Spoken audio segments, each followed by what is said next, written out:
Hey, hi, hello. It is so good to see you. I know. I'm sorry. I apologize. I'm just gonna go ahead and get that one out of the way. Life begets life. Begets life. Stuff gets busy.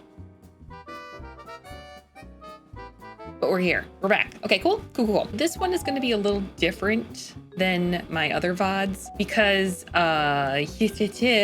was a dingus. As some of you may know or have heard, I had switched up my audio settings by the time this part was filmed in order to have separate audio tracks. It helps with the editing. It helps kind of equalize all the sounds a little bit better, etc. Makes it a lot easier to have longer lasting, higher quality videos. Unfortunately, I missed one setting. Whoopsie. Very fitting that I have a boo-boo on this finger. And although the sound was live on Twitch, it did not get transferred over to the VOD. So that's how that happened. I went through the whole video because unfortunately it was 6 hours of really good story-based gameplay. I know, the one time I finally get to it, the one time I finally do some of the main story, the one time I finally do stuff, I screw it up. So I felt really bad. It's kind of been a little bit of a mental hump to also get over me feeling bad about something because I wasn't perfect at it, and we're still working on that because therapy. I will say though, I am back at the gym. And I'm getting the thickness. I'm getting the pump back and everything. So like, listen, while getting back to here, I've been taking care of this and I have been feeling a lot better. Because as I have learned over doing this for almost 8 years, that if I'm not good and if I'm not in a good spot and if I'm not in a good place mentally, I'm not going to put on very entertaining content. So I've already learned that you don't push through just for content to make content's sake, especially if it's stuff that you really want other people to enjoy. I take frequent breaks because one, this isn't my full-time job. This is definitely a hobby. There was probably a time there where it could have been of like part-time, higher than a part-time gig, but like, you know, it's just, I'm here to have fun. I'm here to entertain folks. I am here to do fun, exciting, really cool things. You know, that's just what we're here for. Long story short, I went through and I edited the video and I cut it down to about 2 hours of like solid, good content. The problem is it still wasn't very good without gameplay audio. It just, my reactions are there, me interacting with chat's there, like all that stuff is good, but like, you don't hear any of the dialogue, you can't hear any of the fighting, and I don't know, it's just kind of mensy men's. So I figured I would just kind of voice over and talk through all the stuff that we did, and then provide my thoughts, and then everything else after this video is perfect. So just for like putting this into context, this was like the first stream back after I got back from vacation. That's just another dagger. Anywho, we got through a lot of really good stuff. This one had a lot of main story progress. So like I get to meet who the baddie is. I get to see my son for the first time, not like in person, but like all the whole memory thing was really cool. You know where this is going. We started out kind of level setting everything that I did. I had done some, they should already be out now. I had done some offline videos. It was catching up on things that folks were leaving in the comments of like getting certain weapons, making sure that I went back and got a couple, I think it was like 1 or 2 magazines or comics and magazines that I missed. So went back and got some of those and then just did some more practice with that. I do promise I use it more moving forward. I try my best. I'm just so used to running and gunning. I'm doing it, man. We're making a concerted effort. There's actually a really fun moment where I shoot a grenade with a 3% chance of hitting it in midair as it's coming towards me. That was pretty cool. Pretty happy about that one. That was pretty stylish, if I do say so myself. So just to give like an overall look into everything we did that day, I finish up some stuff with Nick Valentine. I do the whole Kellogg mission over at Fort Hagen. I do see the really cool little cinematic. After that, I have lots of thoughts. I'm so sad that there's no audio. I had a really good heart-to-heart with Nick, where he was, asking me like how I was feeling after everything, and our relationship was going up, and like all this really cool stuff. It was so good. It was so good. I also head to the combat zone, and I go get Cait. Again, if y'all just told me she was Irish, I would have gotten there sooner, because she is adorable. Murdery. Terrifying. So therefore adorable. I did a lot of settlement upkeep. There was like a weird thing where one of my provisioners was gone.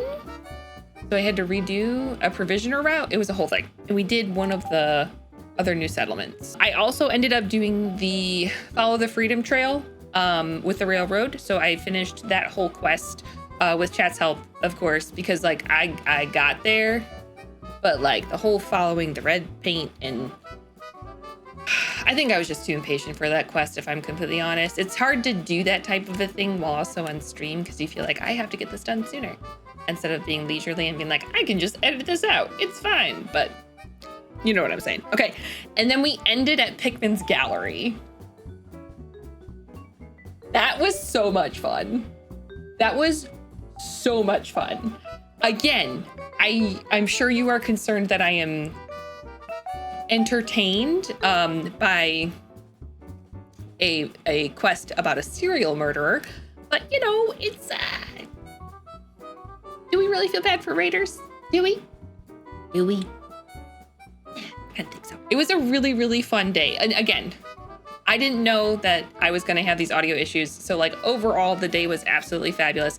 We had a lot of folks come in for the first time from a lot of the YouTube videos. It was so, so, so wonderful to see you all there as you showed up. So thank you for that. And they stuck around for a lot of the content that you're going to see after this. So without further ado, we're just gonna add a couple little snippets. We're just gonna add a couple little snippets. I will still upload the other one if you really want to see it. Again, it's just kind of blah without any gameplay audio. So as I was doing my recap with everything, someone in the comments at this point had told me that the super mutants were actually an experiment. Somebody said in the my YouTube comments that the super mutants are actually experiments. I did not know that. I thought they were just like a different version of ghouls, where they were just irradiated humans. I'm partially correct. But no. Fuck. So yeah, so that was fun. What? I'm really starting to think that Vault-Tec isn't the good guys. Definitely think that there's something wrong there. That was spicy. That was really fun to figure out. And then we talked through like a couple of the other things. I met somebody when I was doing offline gameplay who said that they were headed to Vault 81. At this time, we still have not gone to Vault 81 as an FYI, but it is on the map. We did go to Vault 88 though. There's a whole episode about us clearing that place out coming up, and that was pretty fun. And then I get really sad because my provisioner is gone. Did my provisioner die from Starlight to Grey Garden?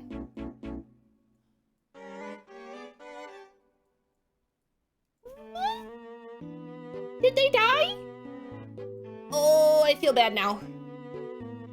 Ooh, I feel bad now. Maybe I'll send someone from Sunshine. We pretty much opened up actual gameplay by going down to Nick's office. We confirmed with Ellie that like Nick was okay, and Ellie's adorable.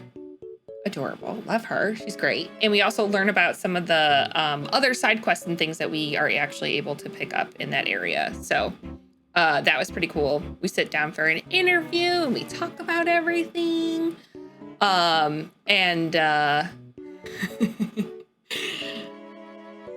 Nick Valentine's voice actor, it just sells the character. Like, I know that's what the whole point of voice acting is, but like, they were just completely spot on with the accent, the cadence, the tone usage, the verbiage usage. Just everything was just super great. I really liked getting to know this character a lot. We did some more investigations into the kidnappings and all that stuff.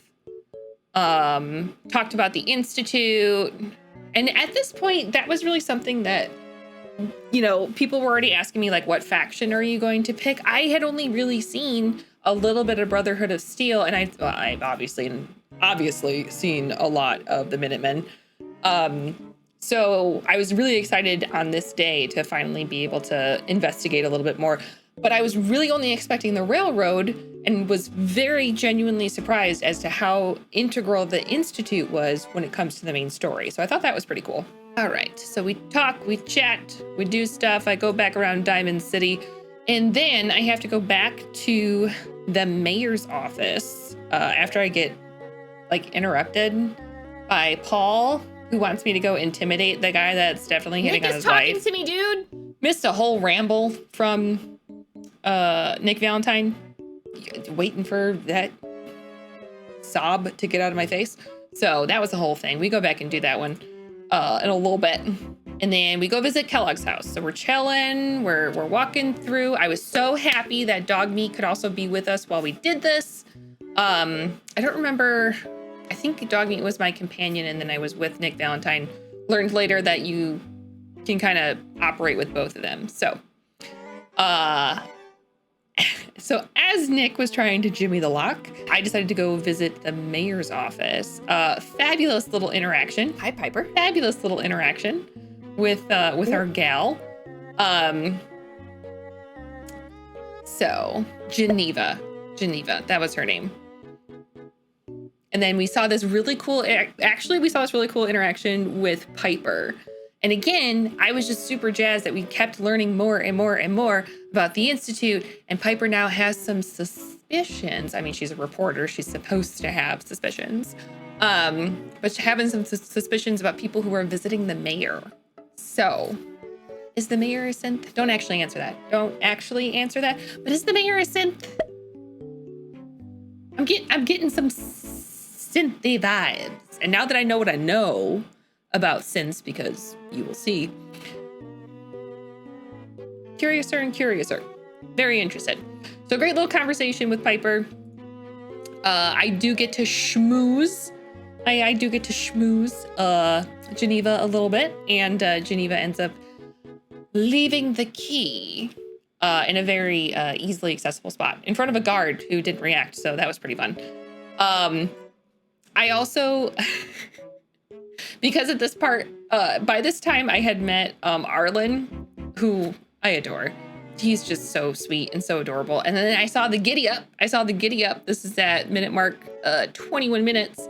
I saw the giddy up Buttercup, and so I ordered Dog Meat to steal it. I just won't steal anything, okay? But I'm gonna snoop.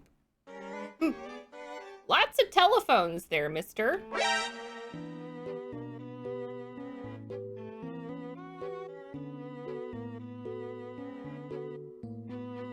Gonna keep that in mind. If I hold on. If I tell Dog Meat to take something, is it stealing? Or can I just say, oh, but he just really liked it? Haha. Sorry. Does that work? This is a terrible idea, but I'm so into it. Okay, where's my... Excuse me, puppy? Hi. Excuse me. Excuse me.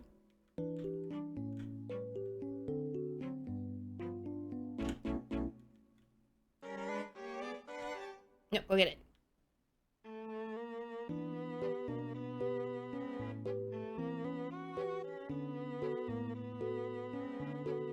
I wanted him to put it in his pocket. Can you not? Do you have too many things? I didn't get in trouble. So I don't know if you steal stuff, you have to have people see you steal stuff, or if they just walk through and do stuff. So I you know, negotiated with chat on if that was a good idea. Pretty uneventful. And then we went back to Kellogg's house. So as we're poking around, we have to go look for a secret lever. Pull the lever, quick. And we don't pull the wrong lever. Thank you very much. Thank goodness. And then we find a secret room, which is super creepy. Super duper creepy. And I steal everything from Kellogg. And then we learn that we can start having a mission with the ever so loyal, ever so adorable, ever so trusting, ever so magnanimously great dog meat, who sniffs out Kellogg for us. So we went on that whole trail. Yeah. Let's go, buddy. Let's go, let's go, let's go. So, follow dog meat. I'm literally following a baby in a baby carriage. Listen here, I like having options, okay? Sheesh, judgy wudgy. Damn. So we had started the mission reunions for this one. So we start following him around as he, dog meat, leads us to the various areas where we keep checking in. We keep seeing where, like, Kellogg was happening. And I met a bunch of roll mats? I met a bunch of mole rats. Saw a lot of dead bodies that I know that I didn't cause. I was like, I haven't been here in a while. So Kellogg definitely did this. And then we make our way all the way over to Fort Hagen. And we're going, and we're running, and we're running. And I do a whole bunch of VATS stuff on the stingwings because they suck. Those things are nasty. Oh, also, this is my new favorite gun. It is a 50 cal. It's a 50 cal sniper rifle, and it's my favorite thing that has ever existed, actually.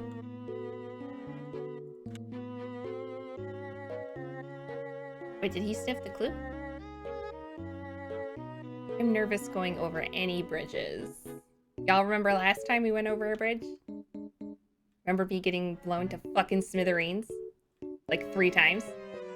Yeah, that was fun. That was great. Love that. I run into a bunch of ghouls on a bridge. Do I blow myself up? I don't remember. Do I blow myself up? Quit hurting my dog, motherfuckers! Ugh. Asshole. Okay. You...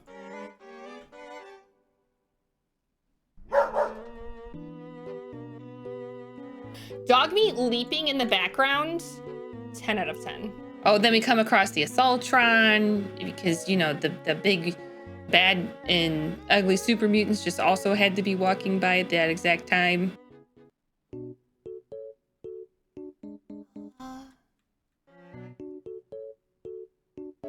But, oh, son of a bitch.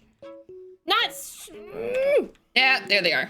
Yep, there's the super mutants. And then after we figured out that it's glitching, then we walk past the thing that growls at me, and everyone's like, you avoided a death claw, yay! So that's awesome.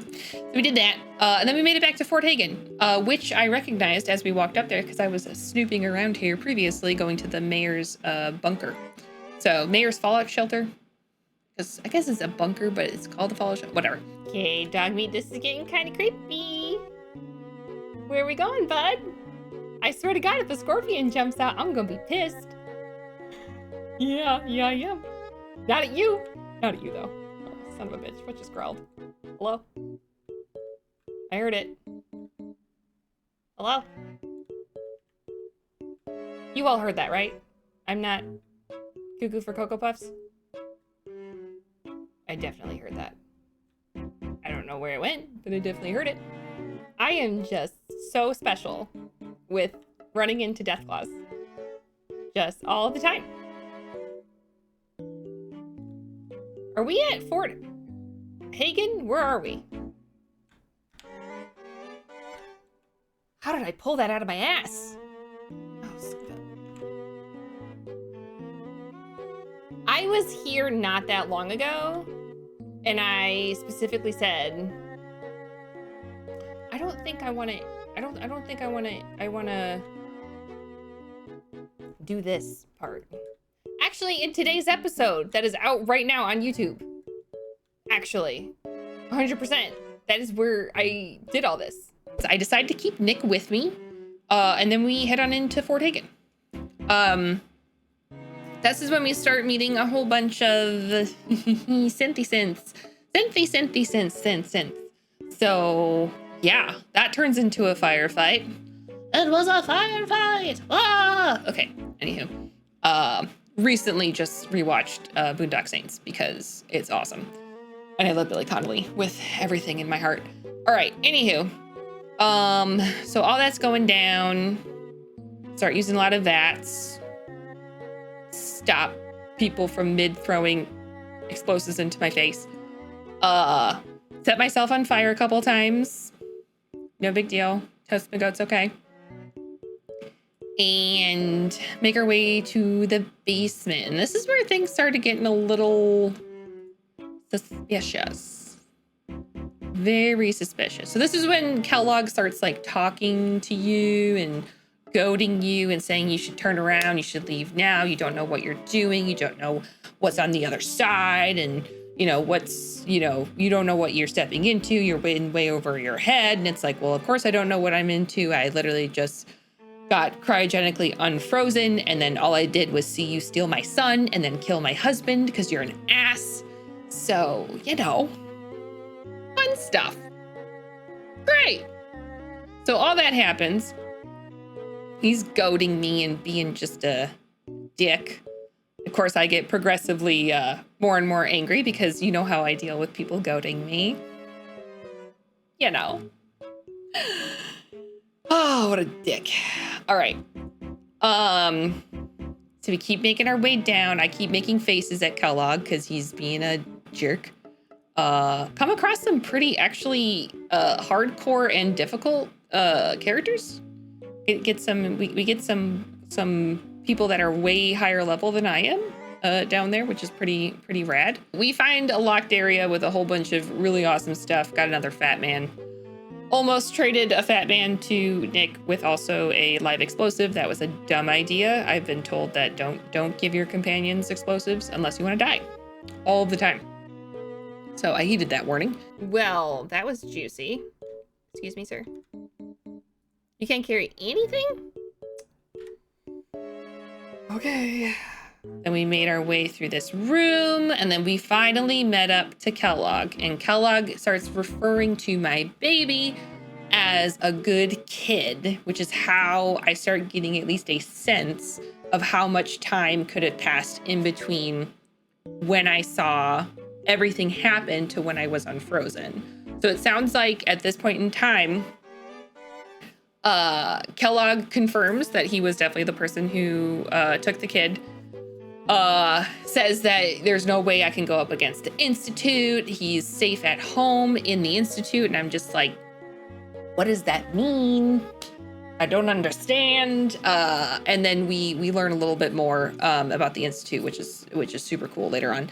You don't find the Institute finds you. And that's when I learn eventually that it's through teleportation, which is super cool. Obviously this is a futuristic world, so I was expecting like something kind of futuristic and beyond even basic. We have cyborgs and half humans and super mutants and a whole bunch of stuff. So I rightfully kick his ass.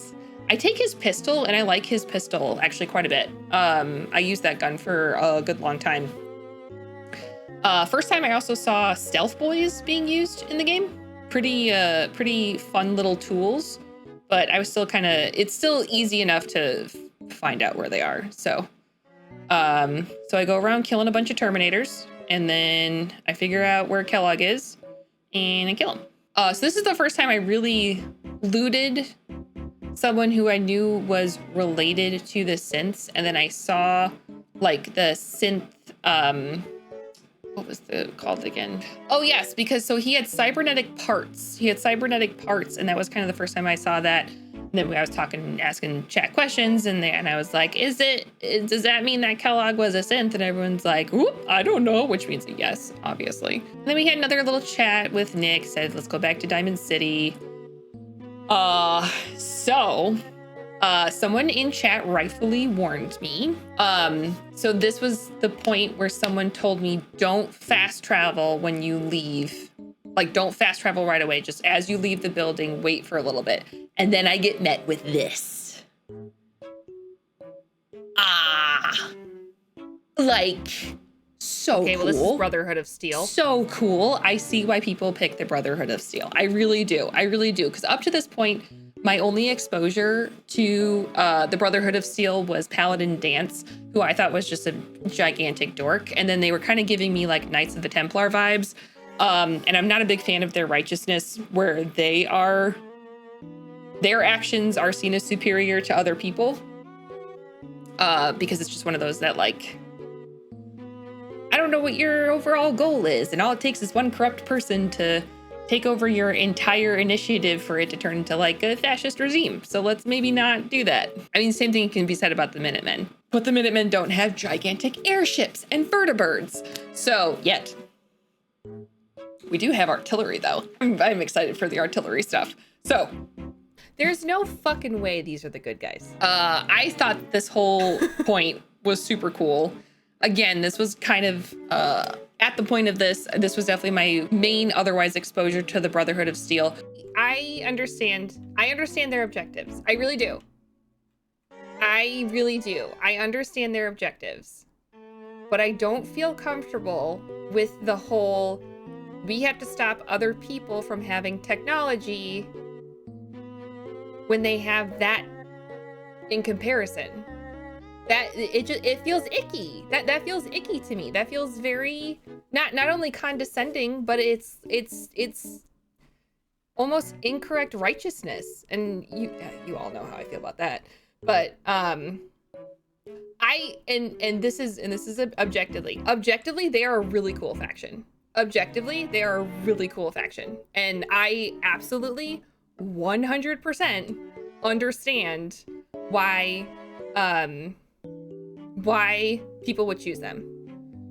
100%. Fully understand it. But there is nobody good. That's a good correction. There is nobody good in here. There are just people that I'm better aligned with. I guess is how I should better phrase it. Is as of right now, I am more aligned with the Minutemen. As of right now. I don't like how it's the same problem that I have with the Covenant. Where they're clearly up to something, and they clearly have an objective, but they seem to be judging everything as if it could be a synth. It's the all or nothing thinking. It's the all or nothing thinking. And that's the problem that I have. There is supposed to be gray area. There's supposed to be gray. There can never just be black and white. There should always be gray. And I don't like factions that are too black and too white in terms of their thinking. You need to be gray. You need to be.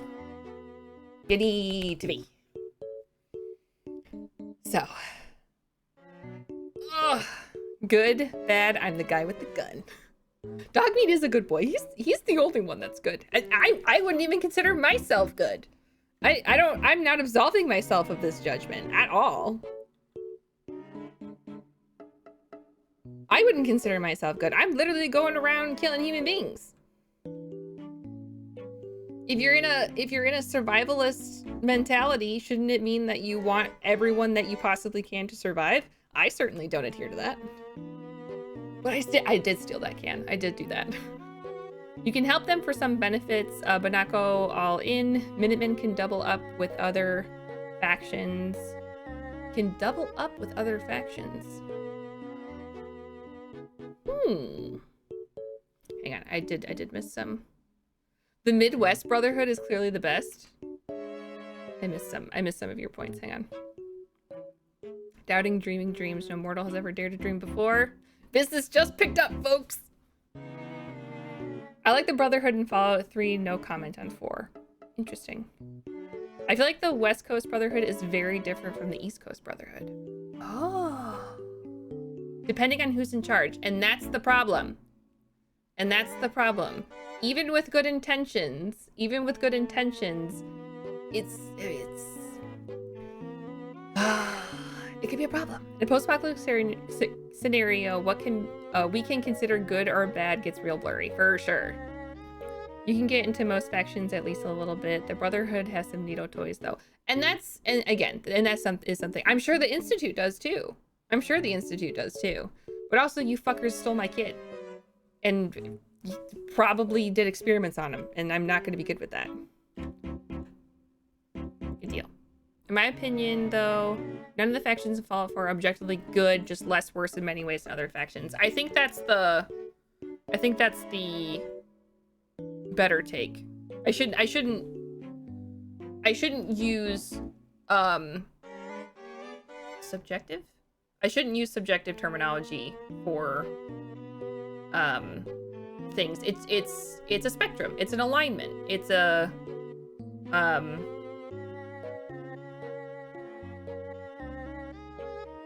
yeah, I like spectrum. I like alignment. I align a little bit better with the Minutemen as I am playing and as I am experiencing.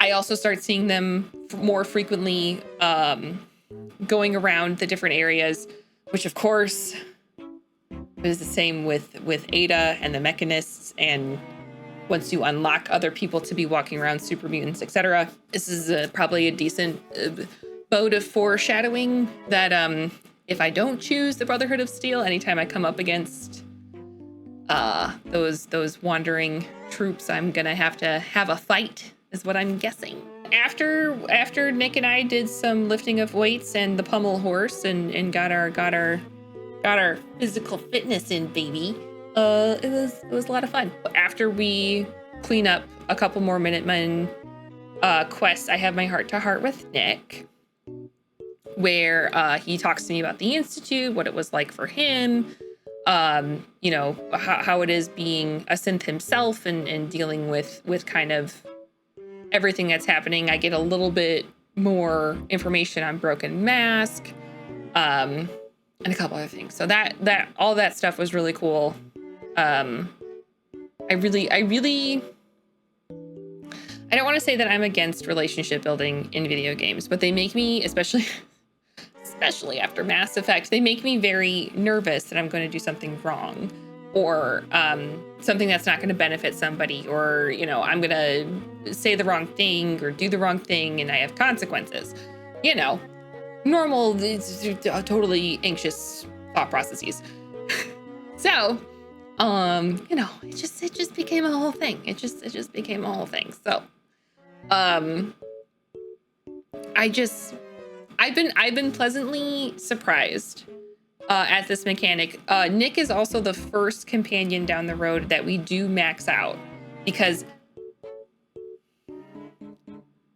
the whole Eddie Winter like quest line was so much fun. So like, again, the depth of this game is just fantastic. It's every single time I get to experience something, I have somebody go, oh yeah, that part, or oh, I haven't seen this part yet, like even to this day. And this game has been out since what, 2015? It's super cool. It's super cool. I can see why y'all love this game, and I am right there with you, and I'm having a ton of fun with it. So, needless to say, we chat, and then I make it to the combat zone. And then I fight my way into the combat zone. And then I meet Tommy and Cait. Oh, Cait. Oh, Cait. Oh, Cait. What? Bitch, I just got here. I am a paying customer. Y'all could have sold me sooner on her if you just said she was Irish. By the way. Okay. All right. Are we done? Are we just... Shut the fuck up. Can I kill you? Tell him.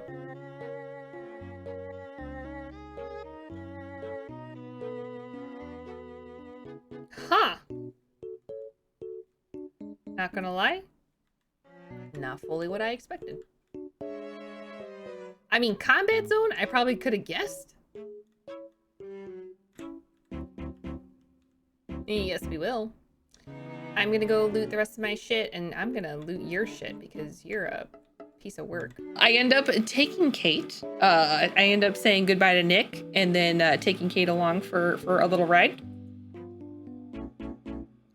Find out that she's good at jimmying locks as well, which is super exciting. And once I get Cait, it was a little silly of me to start the railroad quest without Nick. Like, knowing what I know now, that was one of those like, oh yeah, I probably should have kept him for that, because I think I would have gotten some brownie points. That would have been really cool. So, but it's fine. So we traipse around with Cait, and we figure out the whole Freedom Trail. I do need some assistance. I catch on pretty quickly that it's spelling out railroad because I love puzzles. And then, by the way, that grenade spot. Oh, and that grenade spot, that was really fun. Just kidding. Not there yet. I keep following the line, follow the line, follow the line. Keep on checking, keep on going, run into mongrel dogs. Run into a bunch of ghouls. Run into some dead raiders that I definitely did not kill. Not my fault. It wasn't me. I'm Shaggy in this instance. Thanks. So I'm doing my due diligence. I'm taking my notes. I start figuring out that it says railroad. And then I hit this little spot right here. Okay, this is the part where, yeah. So I hit it, and then I blow it up in the midair. I hit VATS. I blow it up in midair, and it's super cool. And honestly, I haven't done anything that cool since, if I'm gonna be honest. So, it was pretty fun. So we make our way to the Old North Church, find the little dial down in the basement after we fight through a bunch of ghouls, input the railroad code, and then I open the door, and then I meet Deacon and Desmona. I never know how to say her name. Go ahead, Yeba. Don't be a scaredy cat. Just walk through the darkness. Be one with the light. You can do it. I believe in you. There we go. All right. Desdemona. That's how you say that. Desdemona. So we meet Desdemona and Deacon and everybody else that works over here at the railroad. I venture more into their quest line in a little bit. But I really like Deacon. I always like the weird characters because I myself am strange and unusual. So I really like Deacon, and I want to learn more. I want to know.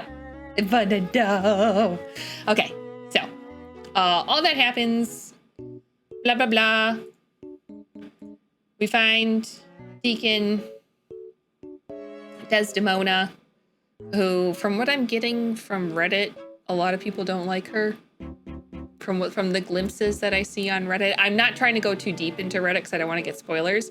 But there was a whole thing. I watched a post where they were like, like all of the places represented from Boston, and it showed like, in real world versus what's in the video game. And then the last slide was trash. And then it has Desdemona on the other side. So I have a feeling, since that wasn't downvoted very much, that people just really don't like her. So I will come to my own conclusions, but I keep that in my back pocket. And then we get to, I'm not going to go too far into this one because it's so much. It's so ridiculous. So we end the stream by doing Pikmin's Gallery, where it took me probably a little bit too long to realize what was going on. And then I eventually got it. Like, Pikmin's Gallery is all of the dead people in here because he's a murderer. He does murder. What murder? Okay, anywho. So we follow this whole thing. We get right before, or we get right after the main fight with Slab. Cait decides to start having her first introductory heart-to-heart with me, which I thought was absolutely terrible timing. But at the same time, it was probably a good idea to talk to one another before we jumped into a pit with a literal serial killer. So, you know, whatever. So after we kill the raiders and we save Pikmin, beggars can't be choosers, right? So we figure all that stuff out. We're shooting him from the top. We don't jump down there yet. We do the whole thing. And then as Pikmin's waiting, Cait's like, I'm going to start having a heart-to-heart with you about understanding that, like, you know, you're treating me nice and I don't like it. And however she says, and I'm just like, but you're great. And I like having you around and you're competent and you're a really cool character that I want to learn more from. So like, let's be biffles. BFFs for life. So we do all that and then we hop down there and then Pikmin gives me a key to his safe back in the gallery. And I'm just thinking, oh, this is his new hideout. He's just gonna hang out here.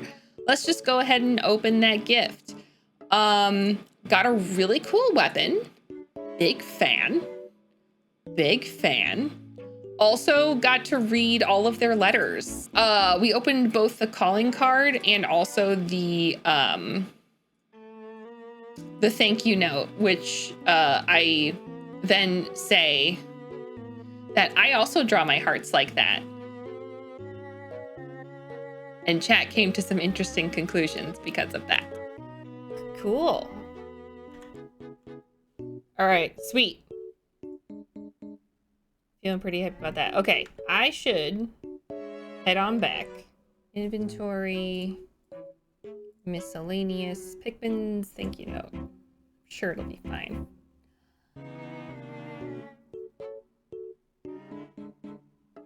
I'm gonna be honest. I kind of love it, and also I draw my hearts like that. So. Wait a minute. I'm gonna be honest. Who are you? I kind of love it. Pikmin was here. Find me if you dare. With blood? I don't write him with blood, but the same shape and everything. That's basically what we did. My apologies again that the game audio wasn't there. As entertaining as I do tend to make these things be, it really wasn't very good with just my audio. So I just wanted to kind of recap and provide my thoughts with everything is. Again, you'll be able to watch this video. I'm just going to slap some music on the background, audio, clean it up, and put it up there. So again, if you want to watch it, please feel free. Thanks again for tuning in. And thanks again for being understanding about my break. I know that, you know, everybody's kind of going through it, and everybody's been very understanding over the past couple of years of not being able to make certain things happen. But know that the reason we come back is because we thoroughly enjoy it. We thoroughly enjoy being entertainment for you and having fun and being able to engage with you all. It's just really nice to be able to know that there's something to come back to. So it's very nice. And it's very nice that folks are as understanding as they are for breaks, because we're human and that's normal. And everyone's allowed to take breaks, especially in a tumultuous year. I will see you all later. I hope that you had a great weekend, hopefully. I'm not sure when I'm posting this video. I hope you've had a great time. I hope your July has been okay. I hope you're staying safe with all the weather out there, especially if you're in the States. And I will talk to you later and see you in the next video. Okie dokie. Have a good day. Goodbye.